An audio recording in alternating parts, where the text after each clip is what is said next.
Today in this module we would be discussing the diagnosis of pulmonary tuberculosis, and that could encompass the MDR tuberculosis as well as XDR tuberculosis. So, the diagnosis of tuberculosis, we have been taught to begin with symptoms, and earlier all of you know that it was 3-week cough and then it was later reduced to 2 weeks. Largely it was based upon studies which showed that even 2 weeks cough is enough to catch the 90% of the suspect population of tuberculosis. So, the duration of cough have 2 weeks have come from those studies. The further definition refinement has now occurred, and they say that you now presume a patient to be a TB suspect when the cough is more than 2 weeks, or there is a fever persistent low grade for more than 2 weeks. If the patient has hemoptysis, again he becomes a suspect of pulmonary tuberculosis. If there is an unexplained weight loss occurring, that is also a suspect of tuberculosis patient. And lastly, if the X-ray shows any opacity which is not explained otherwise, then that is also a presumptive diagnosis of tuberculosis. So, any of these features, any single one feature alone merits the further investigation for the diagnosis of tuberculosis. So, we have refined these definitions now of presumptive tuberculosis diagnosis, primarily because the case notification was not proper and we wanted to increase the patient's domain for the diagnosis. Now, the X-ray has now been given a prominent role in the diagnosis of tuberculosis. Earlier it was primarily sputum examination, and after the sputum examination was negative, we used to ask patient to get a course of antibiotics and then return for a check X-ray. Now, this is no longer true now, and our national guidelines have been updated, and they say that from a presumptive symptoms which I just told you, the patient can go either for the smear examination or a chest X-ray. Whatever has been ordered should be respected, and the patient then goes into the loop of the diagnosis of tuberculosis. And if you have done X-ray, all of you know what are the features: bilaterality of the lesion, upper lobe lesions, lesions showing cavitation with mediastinal enlargement, or pleural blunting of the costophrenic angles. All these features on the X-ray itself would merit further diagnostic algorithm. So, symptoms of tuberculosis can be cough, fever, weight loss, hemoptysis and X-ray suggestion, and any of them would merit a diagnosis of presumptive TB patient, and patient would go ahead with further diagnostic algorithm. Now, these are the tests which we usually do for the diagnosis of tuberculosis, and they hold true for almost the newly diagnosed cases as well as MDR TB patients and XDR TB patients, and we classify them into phenotypic as well as genotypic method.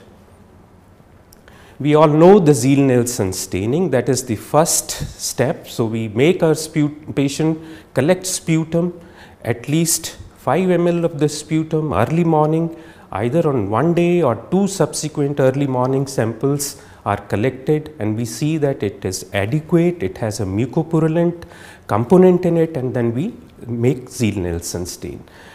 And this remains the benchmark. Largely you would find about 65% of the patient, if you examine sputum and AFB is positive and he is a new patient, then you would be diagnosing him pulmonary tuberculosis and starting them on the treatment. The steps for the Ziehl-Neelsens, all of us know. We have a carbamazepine stain first after preparing the dry smear, then we decolorize it with acid and then counter stain it with methylene blue. So, the carbamazepine gives the pink color to the bacteria, and the methylene blue gives the blue background so that it becomes clear. So, if any microbiologist or any MBBS doctor, if he sees these small pink rod in the sputum, that is sufficient to say that the patient is suffering from tuberculosis. And then we have the WHO grading of the sputum smear positivity, and this is adopted, and this serves as a useful means of following up of the patient if the bacillary counts are decreasing or increasing. There are reasons for the false positives and the false negative, and the false negative would be right from starting of the collection of the sputum. It has, and this is one of the most common reason in my practice, this patient not giving sputum, not instructed to give the proper sputum. If you sit with a patient, tell him that he has to cough for say 5 to 10 minutes with an open mouth, and if he does not produce sputum, he should put his finger, touch slightly the back of his throat, and again cough for 15 minutes. Most of the patient in whom I have suspected tuberculosis, I have got the positive results. And this not only helps us in diagnosing, but stops the further diagnostic algorithm, because most of these patients would then go over to the next diagnostic procedure, and that is in most of the setup would be a fiber optic bronchoscopy or an advanced test which will cost patient like CBNAT.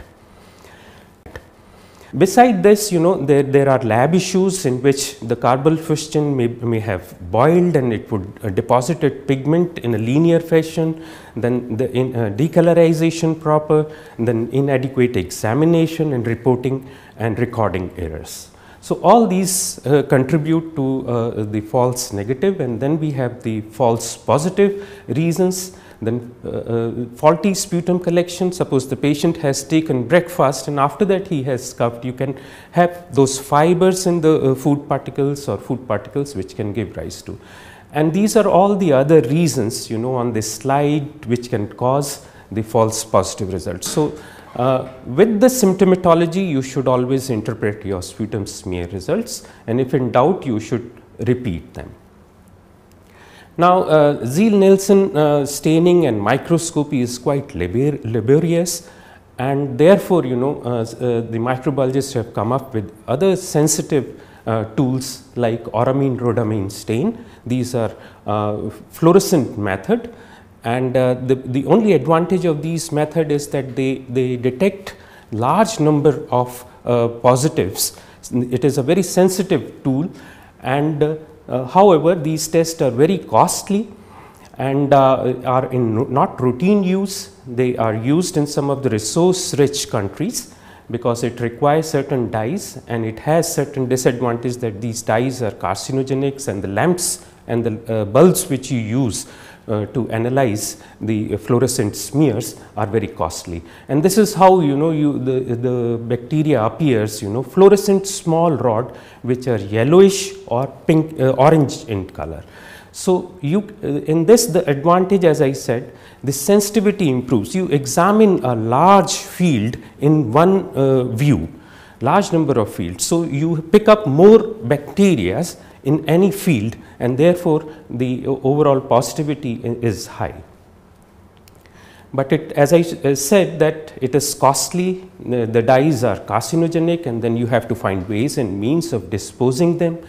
And WHO recommends that all positive fluorochrome stains should be again confirmed by Ziehl-Neelsen. So this is the disadvantage. Now, the improvement over this has occurred by the new technique which emits light by LED bulbs, and this is fairly cheap, and resource constrained countries you can again apply. And the only advantage over Ziehl-Neelsen is that it is easy and it is more sensitive, and it picks up more positive smears as compared to the Ziehl-Neelsen. So this is how in the LED the bacteria would appear. Now these are the smear test, and these are the simplest phenotypic test, and we largely today depend upon two, that is the Ziehl-Neelsen and LED light emitting diode microscopy, and both of these two tests have been recommended by or endorsed by WHO for the diagnosis of tuberculosis. The only advantage of these tests is that they can be applied in resource constrained countries where the tuberculosis problem is maximum. There are certain tests you would now see in your textbooks and in newer literature, which would say that these tests can diagnose active tuberculosis as compared to latent tuberculosis. They have come up, but they have not been so far endorsed by the Government of India or neither WHO or International Union Against Tuberculosis. Just for postgraduate interest, now these are some of the transdermal tests which has been in the literature now for quite some time, and they use specific tuberculosis antigen. Now this test uses MPB64 antigen of Mycobacterium tuberculosis, and this is just like a Montu test. You put a patch on the skin and read it at 72 hours. And it forms an induration similar to that of Montu. But since the antigen is more specific than Montu, the sensitivity and specificity as per literature is nearly 98 to 100%. Now this test has to be again validated because the study has been carried out in Japan, and it has to be repeated elsewhere to see, and in a high burden countries and high prevalence country, whether this test fares as good as it has been shown. Again, a second test which we have been hearing is the gamma interferon assays, which you all know in the practice. They again use specific antigen. The only thing which you should remember about these gamma interferon assays, TB Gold test, which comes as a commercial name, that they just help us in differentiating between infection and not infected patients. They do not tell us, any titers of gamma interferon does not tell us that the patient is suffering from TB disease. So if you want to know that your patient is infected with TB, fine, you can go ahead with these tests, but beyond these, it has a limited role. It can form one of the clues in the final diagnostic algorithm of tuberculosis, but you should never depend solely upon this. Now what this test does is, it has picked up two antigens which are highly specific for Mycobacterium, that is ESAT6 and CFP10. Now these antigen evoke a response from the T lymphocytes. Those T lymphocytes which are present in any infected person who is already infected with TB, and if you expose them to ESAT CFP10, their blood, then these cells starts producing excessive amount of gamma interferon. Now beyond further particular titers, if the gamma interferon rises, that means that the person had sensitized T cell, that means he was infected with TB, and that is all these tests tell us. The commercial kits are available, then again we are only supposed to use this. The only thing the literature says that even these specific antigen, the ESAT6 and CFP10, are shared in a minute amount by the MOT bacteria, that is M. marinum and Zolgai. So you can have an overlap if you have some exposure of these environmental Mycobacterium. So there are still certain limitations of these tests. The T-spot set is an extension of gamma interferon assay. It measures the monocytes or the lymphocytes which are generating these gamma interferon. So they do not measure the gamma interferon, they assess the number of the cells which are producing excessive gamma interferon, and this is again has that limitation that we can only say that the patient is infective or not. Now coming to the most definitive part of the diagnosis of tuberculosis, and that is the culture. And this is the gold standard, and there are various means of doing the cultures. We have the solid culture. You have seen already this in your MBBS days, the Lowenstein-Jensen media, and the colonies of M. tuberculosis growing on it. The only disadvantage which we faced with the LJ was a long period of growth. You know, the culture takes minimum 4 weeks to 6 weeks. And further, if you want to do the drug sensitivity, you require another 3 to 4 weeks. So the diagnosis of tuberculosis and the diagnosis of MDR or XDR tuberculosis used to take minimum 3 months. and that was the main limitation. This still remains the benchmark in any case where there is a doubt for the diagnosis. So we came up with another technology, which was liquid cultures. So liquid cultures, as we know, are the broth, 7H17 broth, and there are series of other broth. And it was found that the tuberculosis bacteria grow fast in the liquid culture media. And then they further modified the liquid culture media and made it as an automated system. And we had the Midget system. Now, Midget system diagnosed the tuberculosis in the similar pattern as the solid culture. It has the same sensitivity and specificity and has the advantage that it gives us the diagnosis within 2 to 3 weeks. So, we shortened the period of diagnosis by culture proven, and this has now become the benchmark for the culture proven tuberculosis. Now, what it does is, how does Midget diagnose so early? You know, so you have a liquid media on which you have a dye.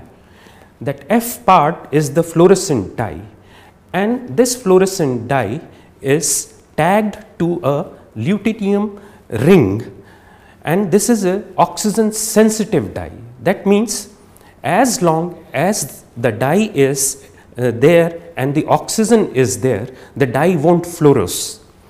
But when you inoculate this media with tuberculosis bacteria, the bacteria absorbs oxygen, and as you relieve the oxygen from the fluorescent dye, then the dye start fluorescing.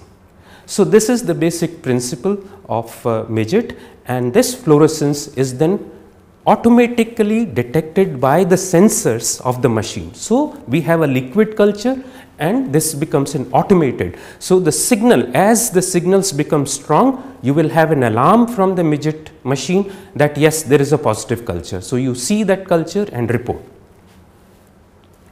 There are some other modifications which have come, but these are again for postgraduate students. These tests have not been endorsed by WHO or the Government of India. Now, what they do is, they grow the bacteria in the liquid culture, and when the bacteria grow, it releases carbon dioxide and the gases. So, what they do is, they put pressure sensors on the top of the liquid fluid, and as the pressure of the gas builds up, the sensors detect it as a positive growth of M. tuberculosis. The liquid culture media beneath it is highly selective, and it only allows M. tuberculosis to grow. So, these are the other methods. Now, this is a very interesting and a method which should be finding more place in resource constrained countries, where it is found to be highly useful and it is very cheap and simple. This is known as microscopic observation drug susceptibility assays, and this is another one test which has been endorsed by the World Health Organization and is trying to find its place among all the high technique tools for the diagnosis of MDR and XDR. So, in this method, what they do, again they grow the bacteria in the culture, and after the growth in the liquid culture occurs, you examine that culture from the bottom with an inverted microscope. So, you are looking at liquid culture and the growth of the mycobacteria from the microscope. You are not taking it visual or by any other method. So, what you see, the bacteria grows as cords, strings or tangles. And again, as I said, that these Middlebrook media are very selective, they do not allow any other bacteria to grow. So, if by microscopy from the bottom of the tube you just invert your microscope and see the growth in the microscope itself. So, this has been proved that this detects the tuberculosis growth within 2 weeks, and sometimes as short as 8 days period. So, you see those cords and strings and tangles, and this has been subjected to rigorous meta-analysis, this test, and it has found to have a sensitivity of more than 95% and a very high specificity of the tune of again more than 95%, and WHO has endorsed this test for use in the diagnosis of tuberculosis, and this test can then also become the test for the MDR diagnosis, wherein you put rifampicin in the media, and if there is no cords, no tangles, or no growth is seen through microscope, then you can say that this is rifampicin sensitive. If with rifampicin also you see the cords and the strings and the tangles, then this is a resistant bacteria. So MODS is another test which has tremendous potential, and this has fared very well as compared to the midget. You would find that sensitivity of midget is 93% and that of MODS is 92%, and a comparable kind of contamination rate, and median days it can detect as early as 9 days. So this test, I think, holds promise. Only thing is that it has to struggle itself to find a place among the highly advanced and technique oriented tests which are promoted by best of companies. Now there is another test which is again very simple. You know, it is a slide culture. So you have the media on the plain glass slide which we see on the microscope, and that media is inoculated with sputum, and if the sputum is smear positive, that media grows onto the slide, and that slide is again examined under the microscope. So this is a slide direct sensitivity test, and this is again not endorsed yet by WHO, but it is found to give a good diagnosis of tuberculosis, and it is very precise for telling us if there is a rifampicin resistance or not. So this is how, you know, these slide tests appear, and you can use them not only for diagnosis but also for culture and sensitivity to say whether the strain is Rifa resistance, INH resistance, or both. In the last, you know, of these phenotypic tests, you know, this is another fast plague test. Now we all know that Mycobacterium tuberculosis get infected by viruses, and there are particular band of viruses which we know as phages. Now these phages are known as mycobacterial phages, and they infect the Mycobacterium tuberculosis, and they, like any bacteria in our body, multiply in the bacteria. So what the scientists have done is they have used these phages for two kinds of phage assay for the diagnosis of tuberculosis. So in one of the phage assay, what they do is they infect the Mycobacterium with these phages, and when the phages have multiplied, then they take this Mycobacterium which is carrying the phages onto lawns or plates, culture plates, where there is M. smegmatis. Now the only disadvantage of M. tuberculosis is that it is a very slow multiplying. So even if phages multiply, they take time to destroy that Mycobacterium and become apparent to externalize. So the scientists use M. smegmatis. So once the M. tuberculosis is infected on the plates of M. smegmatis, the MTB dies, these viruses or phages are released, and they infect now M. smegmatis. So the minute they infect M. smegmatis, it has a rapid turnover, it has a short multiplying time. So it starts lysis, and what you start getting on the culture plate are these plaques or areas of lysis. Now if you see these lysis area on the culture plate, that means you have a live M. tuberculosis bacteria, and that is the proof that patient is suffering from tuberculosis. So this is fast plague response. It has been approved by the European. It has not found an approval with FDA or WHO. So it has some sensitivity problem and specificity problem, and so people are looking into that. The other phage based assay is luciferase reporter assay, where you take the gene of the firefly. Firefly, you know, we all see in the night, they shine, and that is because of gene in those fireflies which is known as luciferase gene, and this produces an enzyme. The gene produces a protein, an enzyme that is a luciferase enzyme, and when in the media, if there is a luciferin in presence of ATP, then this causes a photoluminescence which are picked up by the photometer, or it can be picked up on the films.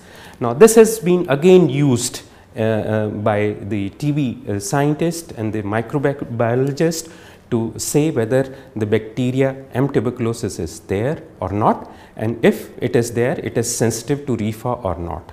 So, these two tests, I would just say that they evoke interest, but yet to find place in the diagnostic algorithm by various guidelines and the world bodies. They have made a commercial box that is known as Bronx box for the diagnosis of tuberculosis using these luciferase reporter phages analysis, but it is still finding some issues with the sensitivities. Now, beside the other test which has been now endorsed by WHO, this is another test which is very simple, and it is a colorimetric method, and it is used on the solid media. So, they add a dye in the media, and as the mycobacteria grow, it reduces the dye, and when the dye get reduced, there is a color change.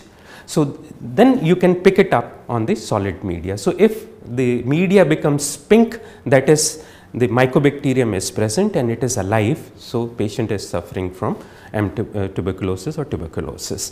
The other thing which it does it, that if you can do a RIFA and INH sensitivity, if the bacteria gets killed, you will not get that pink color. So, these are dye based tests, and again they can give you a diagnosis within 2 weeks. So, you do not see the colonies growing in them, but you see the color change, and within 2 weeks you would know that it has become pink, there is M. tuberculosis in it.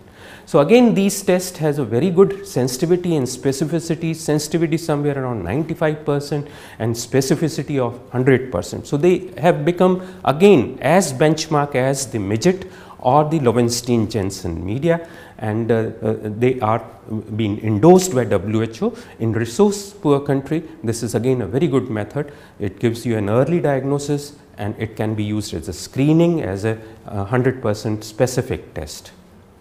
There is another test which is nitrate reduction test, which is also being used, and this test again has found use in liquid culture media and gives a fast diagnosis. So, what happens, the bacteria M. tuberculosis reduces the nitrate to nitrite, and that brings about the color change. Again this test has a sensitivity of more than 95% and specificity of 100%, and can be used and has been endorsed by the WHO.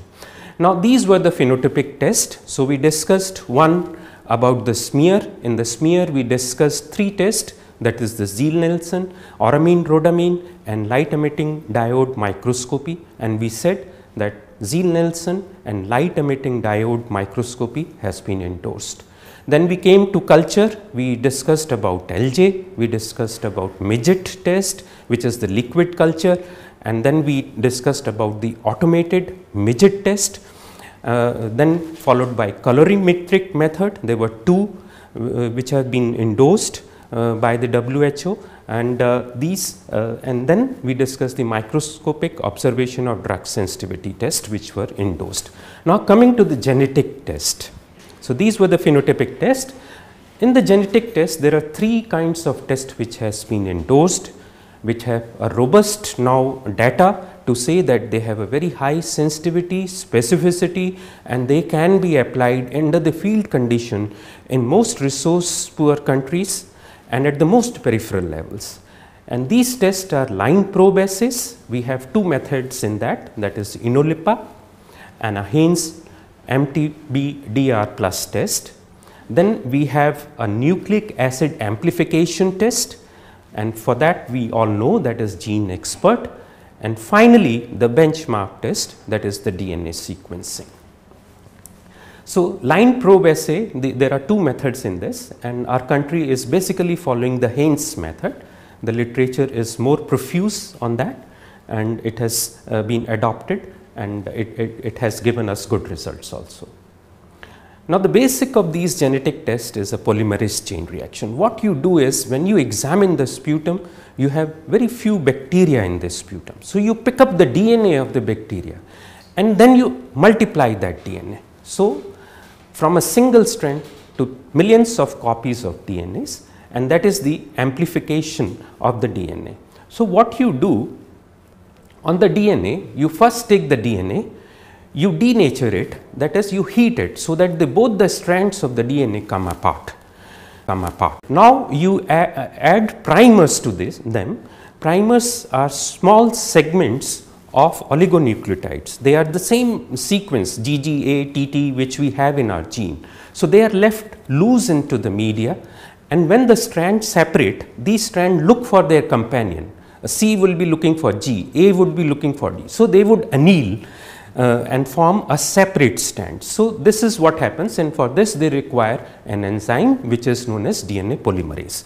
So, small segments of DNA with DNA polymerase, once the strands have separated because of stress, that is heat, anneal, and then you leave in the media the oligonucleotides and the chain enlarges and the two strands become one strand becomes two, and you continue the cycle, and you can create millions of copies. So, this is how you amplify at the first stage the DNA of the mycobacteria. Now, after you have multiplied the DNA, then you have to look for the specific portion in that DNA which will say that yes, it is M. tuberculosis. Now, usually it is a small base pair sequence. We usually say that insertion sequence 6110, which is a 1355 pair base pair sequence, is highly specific for M. tuberculosis. So, insertion sequence 6110 we take and we develop in our laboratory probes to this. Now, these probes are put on the nitrocellulose paper. So, we have probes on the nitrocellulose paper, and we have the amplified target DNA, and when there is a matching, suppose there is an M. tuberculosis, the probes on the nitrocellulose paper will identify them and will bind with them. Once they bind with them, then there is a chemical reaction which is guided by biotin, streptavidin, and an enzyme which is linked alkaline phosphatase. So, finally, this enzyme gets activated and it transforms a dichromogen into a purple precipitate, and these bands then come up on the nitrocellulose paper. This technique is known as reverse hybridization. So, then you have this kind of strips by which you can say on the top there are three horizontal lines which are saying that yes, there is an insertion sequence 6110 positive, so it is M. tuberculosis. Then you identify those portions of the gene which say that the bacteria is either sensitive or resistant. So, there would be another band of 6 to 7 probes which will say that rifampicin detected regions in the RPOB genes is present or not, and 2-3 of them would say that yes, there is a RPOB gene which shows that the sequence of the CCG ATT oligonucleotide says that it is a sensitive one, and then there would be another 4 or 5 probes which will detect the resistant or the mutant RPOB gene which would occur if the bacteria has resistance. Then at the bottom you have INHA gene, where it would say that INHA gene is present, but it is sensitive, the strain is normal as in any mycobacteria, and then there are 3 bands, last 3 bands which would say that no, there is an INHA gene, but it has mutated, and these are the 3 regions where the mutations are occurring. So, not only it will detect M. tuberculosis by the first 3 band, then it will say that rifampicin sensitive by 3 band, and another 5 band rifampicin resistant, INH sensitive or INH resistant. So, to say that a bacteria is there or not, we have the first 3 lots. For saying that there is a rifampicin resistance, we need 2 things. One of the sensitive strain should be missing, the sensitive band should be missing, and one of the resistant band should possibly all be present. So, that is how you interpret these strips, and then final report flows down to us. Now, advantage again, these tests give you a very high sensitivity and specificity. I will come to that data from our own institute as well as the national meta-analysis done at the world level. These gives you a diagnosis within 48 hours. The main time is spent upon multiplying the DNA. The minute the DNA is multiplied, the probe hybridization, the reverse hybridization and the strip takes very less time. The disadvantage is that you get an information about the DNA, you do not know whether this bacteria is live or dead, and you cannot perform any further sensitivity on these tests to other drugs like pyrazinamide, ethambutol and any other drug. So, you will have a data on rifampicin and INH. So, the other thing is that the main another disadvantage of these line probe assays is that they require certain basic DNA amount in the sputum smear. So, if the sputum smear is positive, only then these tests gives you a result. So, if the sputum is negative, again you would have to go on to cultures or other method to say whether you have M. tuberculosis or not. So, sputum smear positive patients would have a LPA report, and that LPA report would tell you whether it is M. tuberculosis or MOT or any other bacteria, and if it is resistant or sensitive. Now, these are the meta-analysis. I have just picked this last meta-analysis because this has summed up almost all the studies, and this 14 comparison for rifampicin and 15 comparison studies for INH, and there were 10 articles on this, and they had a pool sensitivity of 98.1% and specificity again 98.7%.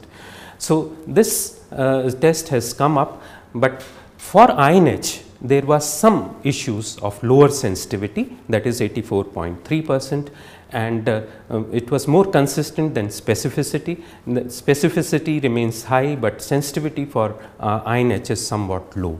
So, these are the limitations of these tests, and if the clinical scenario is demanding or it says that the report is somewhat not in consensus with the clinical scenario, then obviously you have to resort to some other test.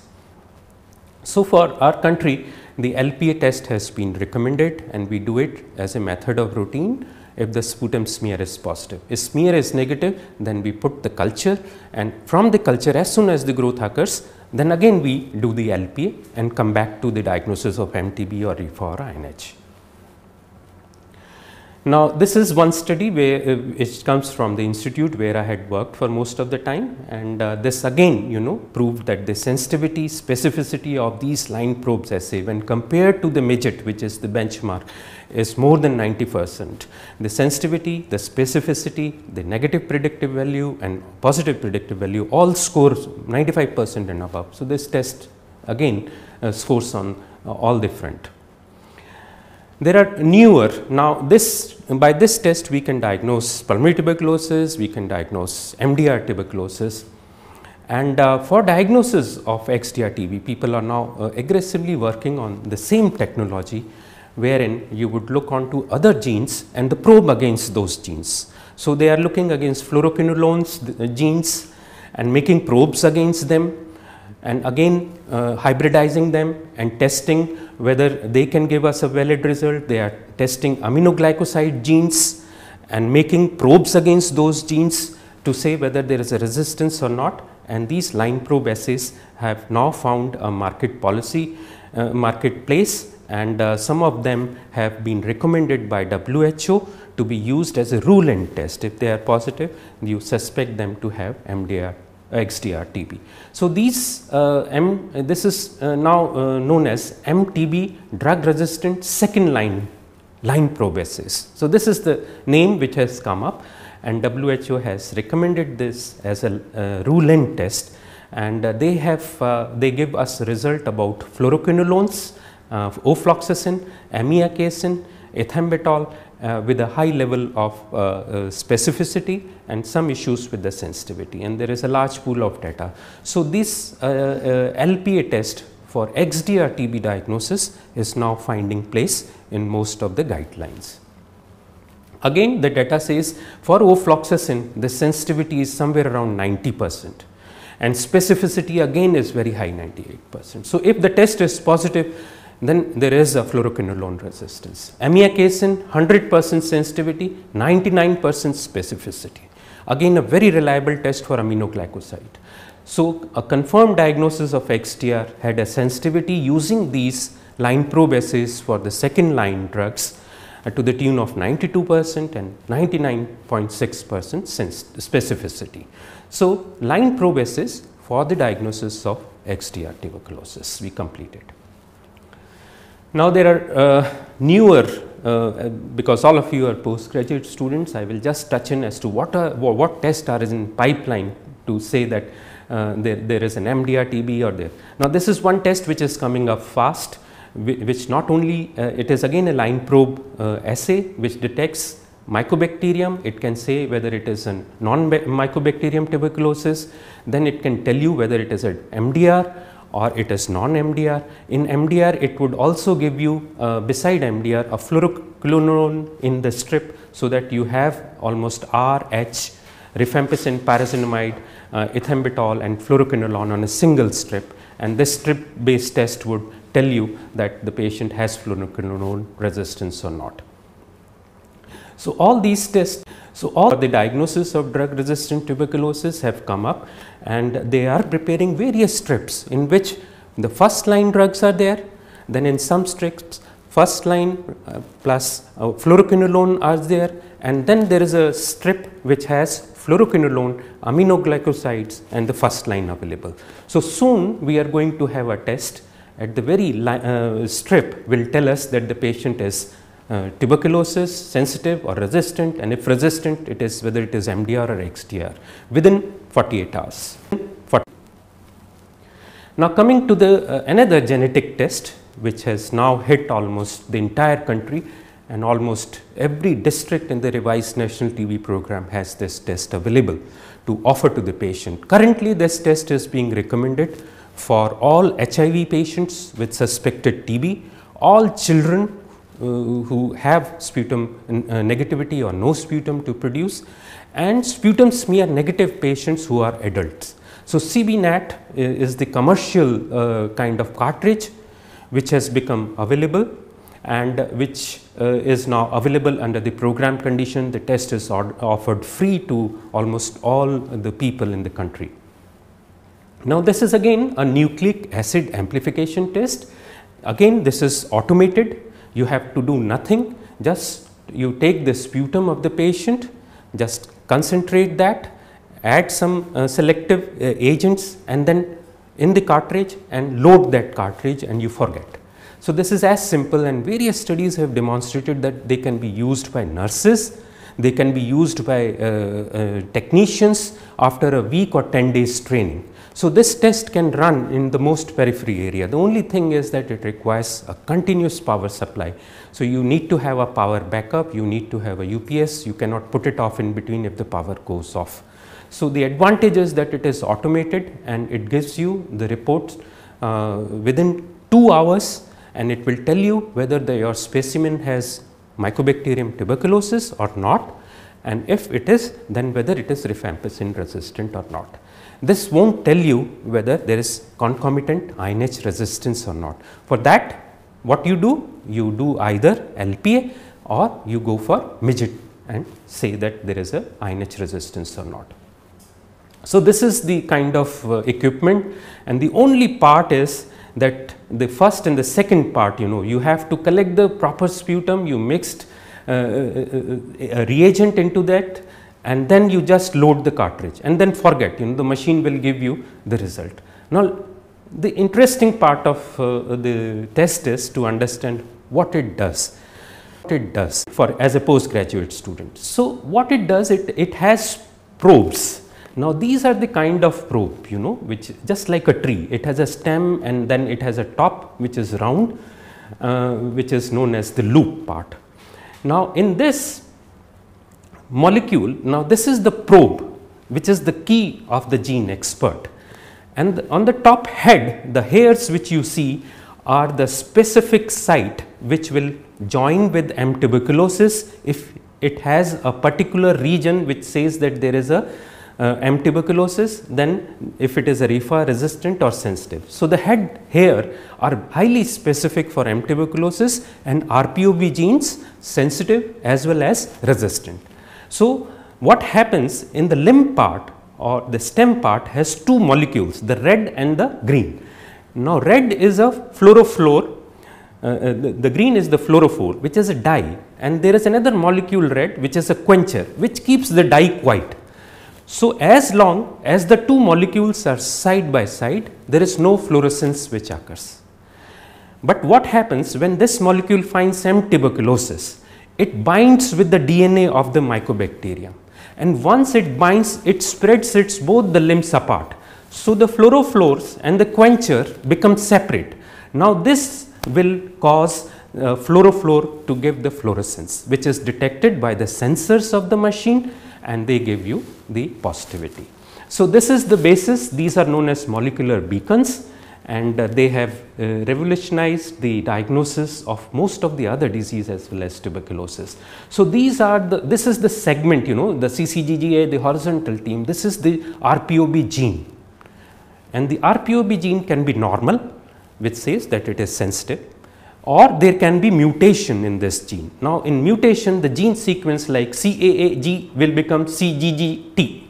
So, that is a mutation, and if that mutation occurs, then the bacteria will become resistant to rifampicin. So, you use these molecular beacons to detect the regions of the DNA, and you use 4 such molecular beacons. One is pink, the other is blue, the yellow and the red. These are the 4 probes. They detect the rifampicin mutation, and these probes will, if they adhere to it and there is a fluorescence, then you say that the gene is positive, and you know the machine automatically builds the curve of positive fluorescence, and this goes out and increasing till it plateaus. You continue to incubate, and it will give you an alarm that yes, there is a growth of mycobacterium in the medium. So, these are the kinds of report you would get from laboratory, that MTB detected, but Rifa resistance is not detected, MTB detected, but rifampicin resistance is also detected, MTB detected, but rifampicin is indeterminate, and then you can have negative results as well as invalid results. So, you repeat if you get an invalid result or indeterminate result by a second gene expert, and if it is further indeterminate, you can go for line probe assays as well as liquid cultures. So, the advantage within 2 hours, as I said, and it has a sensitivity somewhere around 88 to 99%, 98%, and a specificity of 99%. So, these tests, you know, the genetic test, the line probe assay and the gene expert, the cartridge based test have a very high specificity and sensitivity, but it is to be remembered that both these tests detect the DNA of the bacteria. It would not tell us whether this DNA segment was a alive M. tuberculosis or not. And secondly, they have certain limitations. So, the gene expert would detect the MDR tuberculosis in 95% of the instances where the mutation is confined to RPOB gene. In 5% of the cases, the mutation can be outside the RPOB gene, and this test would then not pick the rifampicin resistant. So, both these tests, if you order and use it in clinical context also with the patient history and your drug history, X-rays and clinical scenarios, and then you make your judgment whether this patient. If there exists a doubt on a report, you repeat that report, or you order for a different method like LPA or midget culture and confirm it before you say that your patient. If suppose a newly diagnosed patient has come to my clinic, and if he does not have any contact history and I found that his gene expert has turned out to be positive, I would not start MDR treatment straight away. I would like to confirm it with a second test, and that could be a LPA or that could be a liquid culture. So, that is one thing which you should all remember, and second thing is whether the bacteria is live or dead, again that needs to be settled once you get the report. The disadvantage is that in the field conditions the electrical supply is needed, and the temperature has to be maintained. It cannot exceed 30 degree, so you need to have AC in the periphery, and the shelf half of the cartridge has to be monitored, and they can expire, so you have to have that patient load. There has to be some calibration needed, and it is a technically demanding equipment, and therefore you should see that you have the paraphernalia before you establish this test in your laboratory or at the peripheral level. Now, what you should do if there is a report, we discussed liquid test, and the liquid test says that there is a rifampicin resistant, but if you happen to have the GeneXpert report on the same sample and it says that it is resistant. So, liquid report sensitive, GeneXpert says resistance. What to do? Either in this scenario you should reconfirm first, but if you are asked to play on one, then it is the genetic test which you should depend upon, and these genetic tests, when compared with the DNA sequencing, which is the best and the gold standard for saying MDR tuberculosis, then it has scored better as compared to the liquid culture. So, liquid culture also have their limitations, though they are benchmarks, and if you are stranded between a liquid culture and a GeneXpert report not matching, then it is preferable to stick with the GeneXpert report.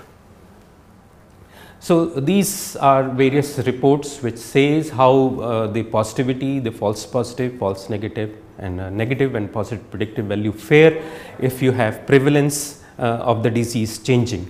So, as the prevalence of the disease improves, the positive predictive value as well as negative predictive values come in a range. So, in a country like India, this test has a very good positive predictive and a negative predictive value. So, this is then having discussed all the tests. Now, let us see where they fit into the diagnosis. So, if you have a patient suspected of TB and you do a sputum smear, then if it is positive, then he goes for a line probe assays, and then you take a call whether there is a rifampicin resistance or a INH resistance or both. But if the sputum is negative, then what do you do? Then if the sputum is negative, you have two options, either you go for the cultures or you go to GeneXpert. The advantage of GeneXpert over line probe assay is that it picks up very small amount of DNA as compared to the line probe assays, and then you decide as to whether your patient has MTB, and if he has rifampicin resistant, he would then further be categorized and treated. So, this is what I just told you, line probe. So, if there is a sputum positive, you do a line probe assay and a direct LPA, and if there is a rifampicin INH resistance, you can start treatment. If the sputum is negative, you ask for a liquid culture, and as soon as the liquid culture becomes positive, you asked for LPA, and again you see whether there is a rifa resistance or INH resistance. Now, further development on GeneXpert is occurring, and this is soon going to hit the markets and in the fields of the various program. Now, this is another GeneXpert which is just 9-inch tall and about 1 kg. It can be carried in pocket and it can be run on battery, because as I said, the disadvantage of GeneXpert is that it requires AC, it requires space, it requires temperature and power backup. So, they have come up with this 9-inch GeneXpert Omni, which they say, which can be carried in pocket, it runs on battery, it can be linked with the web, and you can get the report on web sitting in a central lab. It uses the same cartridge as the GeneXpert, the sensitivity, specificity is the same. So, this Omni has been designed just a 9-inch, you can imagine GeneXpert with a power backup, battery backup, which can be made to run in field condition. Then there is Expert TB Rifa. Now, the problem was that for sputum negative patient, GeneXpert was not performing optimally.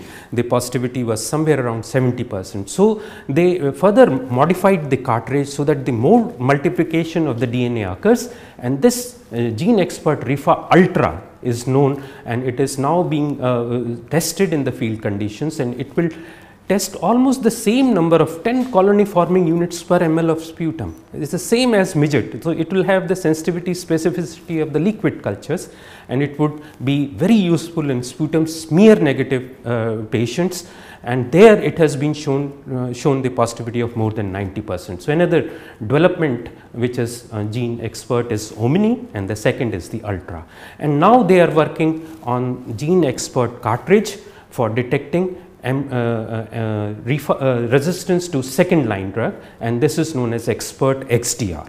So, by say 2 hours you would have not only RIFA INH resistance, but you will have fluoroquinolone as well as aminoglycoside and caprimycin resistance, and this is again a cartridge based test where you have to just do nothing, concentrate the sputum, put a reagent and put the cartridge into the machine. So, these are the 3 advances which are going on and are being field tested, and we are soon going to hear them. So, these are the recommendations, and similar recommendations have come for pediatric pulmonary tuberculosis, and as I told you, in HIV TB suspect and in pediatric TB suspect, because they do not have sputum or they do not have positive sputum, the cartridge based test, that is CBNAT, Gene Expert, has become at the top, that is the first spot where you would test the mycobacterium. So, you would detect the DNA of the mycobacterium in their sputum, in their gastric lavage, and then you would further define. So, this change again has taken place with the country adopting to the Gene Expert as a diagnostic tool.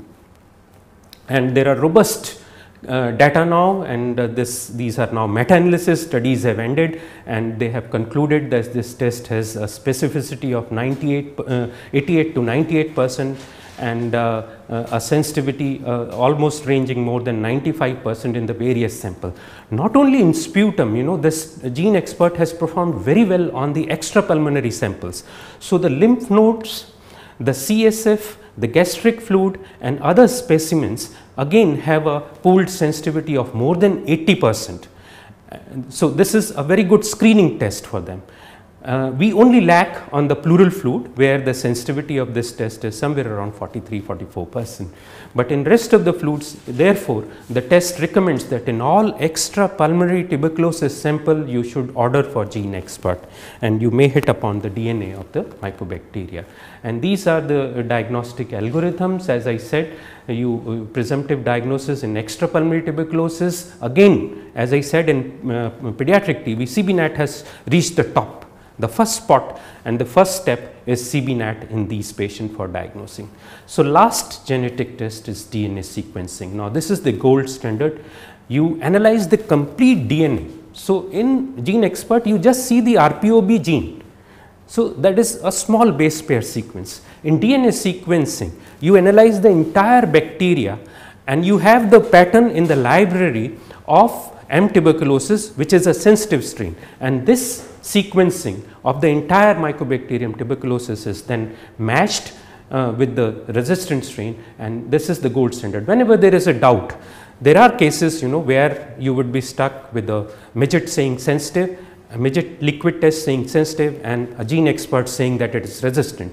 Then this is the test which should be ordered, and this will settle the issue whether your bacteria is sensitive or resistant. There is a whole lot of new research, and this diagnostic of TB is a very buzzing line, and almost all the companies world over are testing some or other technique so that it can reach to the people in a cheapest way and the fastest way to diagnose the tuberculosis. And in this last is one test which is LRQ, and it is being promoted and supported by Bill Melinda Gates Foundation, and this is a test which will detect M. tuberculosis as well as drug resistant tuberculosis in a single step and in the shortest 20 minutes time, and it is again based upon DNA amplification and then hybridization with the probes. So, these were the major tests, and as you must have read that various volatile organic compounds are there in the breath of the TB patients, and the scientists are analyzing them, forming patterns which are not in normal individuals, which are in drug sensitive TB patients, which are in MDR TB patient, and which are in XDR TB patients. So just by single breath analysis, they can say whether the patient has TB or a drug resistant TB. And these tests are still on benches, and they are yet to find place in the program or in clinical usage. So to conclude, most of these tests which I have told you are now endorsed by the WHO, and our country has adopted to cartridge based GeneXpert test. It is available throughout the country in almost all the districts of the country. 600 districts or so have GeneXpert available, and they are now doing GeneXpert to detect M. tuberculosis and resistance to rifampicin and LPAs. So these are the kind of country which has had a wide coverage now. And finally, these are the tests. After reading so many tests and newer invention, what has been recommended by WHO is Ziehl-Neelsen, then light emitting diode fluoroscopy, Lowenstein-Jensen, and liquid cultures. And then I told you about the MODS, the microscopic observation of drug sensitivity, nitrate reductase, that is the coloring or colorimetric method. There are two which I told you. These are recommended, and molecular tests, these are the only two tests which are endorsed by WHO to be used for diagnosis of TB. And then the diagnostic algorithm comes, which has been again WHO certified and our government has adopted, that you do in presumptive TB patients, you do smear or an X-ray, and then you do the positivity or negativity, and then subsequent to that you do the LPA if the sputum smear is positive. If the sputum smear is negative, you do CB-NAT. If patient has HIV TB, you do CB-NAT. If the patient is a child, you do the CB-NAT. And if MTB is detected, you look for RIFA resistance or INH resistance and categorize your patient. So this is in nutshell the diagnosis of tuberculosis. By far, you have to remember that the genetic test gives you a clue, and this should match with your clinical story, number one. Number two, you should not replace the conventional cultures, because they help you subsequently in managing these patients. If there is a RIFA resistance in GeneXpert, you did not do INH resistance by LPA or liquid, or you did not do ethambutol resistance, then that case is going to have a poor outcome. So always order for conventional cultures, at least midget, in these patients, which will help you in diagnosis of MDR and XDR tuberculosis. Till we have a very reliable LPA test for diagnosis of XDR, we need to have liquid cultures, we need to have solid cultures. And now the recommendations are coming that you do sensitivity for most of the XDR drugs, that is linezolid and clofazimine and other drugs, for which we require either solid or liquid culture. So the minute the patient visits your clinic, don't be complacent by ordering genetic test. Always reserve his sample for the cultures and ask for the drug sensitivities, and if it is found that it is resistant, then take appropriate action. So that is what is my final conclusion and final words to you. Thank you very much.